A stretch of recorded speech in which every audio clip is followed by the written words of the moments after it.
reminds me, I've got one of my critique partners. She has a book coming out that's quite different, but it is also about a cooking competition.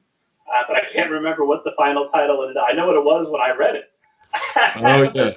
Sarah J. Schmidt, author of It's a Wonderful Death. Start with that book, and then some point this year, I want to say it's Where There's a Whisk, There's a Way. But I bet the title's changed since then, and I will embarrass her.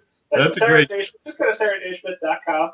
After you finish The Last Super Chef, your appetite's going to be what? You're going to want another cooking competition book. Good news, Sarah Schmidt's got you covered, and she's also an excellent critique partner.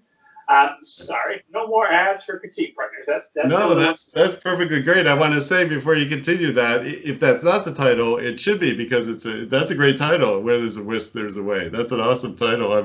Not that I'm going to steal it, but it's a great title. Yeah.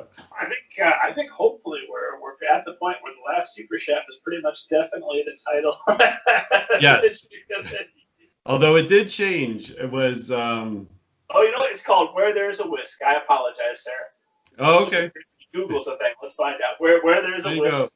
Yeah. Will be available October 5th. So plenty of time for you to enjoy The Last Super Chef. Read that one a couple of times. Really get your appetite up, and then come October 5th, there's Sarah J. Schmidt. Right. It's actually interesting because if you think about and I had to remember for a second, I knew the title was something else, but it was close.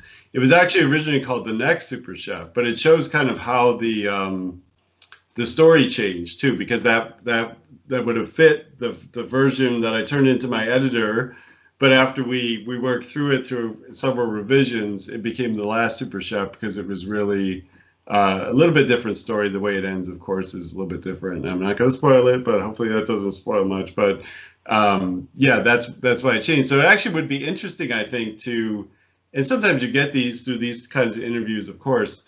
But it would be interesting if someone published a list of, like, former titles, final titles, sort of things to different, famous books. So you could look at it and say, oh, I bet you back when it was called that, I bet you the story was, of course, as writers, we can sort of anticipate, oh, I bet you the story was different in this way just by looking at the difference in the title.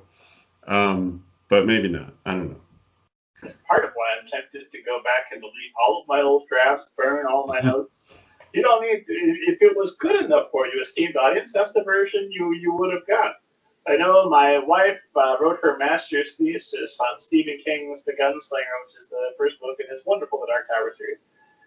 But he published 3 or 4 different versions of that before the final revised edition came out. Because he started when he was 19 and published it. Right. And she went through and looked at every difference between every version and wrote an entire master's thesis about it. And if you've read it, you're the one, esteemed audience. That's super interesting. Yeah. To see what you could tell about the mindset of a writer at 19 versus a writer, well established. I don't remember how old he was when he wrote the final version. Yeah, so. Yeah, it would be, and I think that's really cool about. I don't know if I knew that fully about The Gunslinger. It's funny because I never got into that particular part of. I know I have like a brother-in-law who's a huge fan of. That's his favorite Stephen King. I just never really, for some reason, read that part of his work. I read more of the pure horror stuff, but that's just choices, right? It's not because I didn't think it was good. I just didn't get into it. So. There's still time. There is still time. That's the funny thing about books is if you didn't catch them the year they came out, they're still there for you to find and read later. That's great. Yep.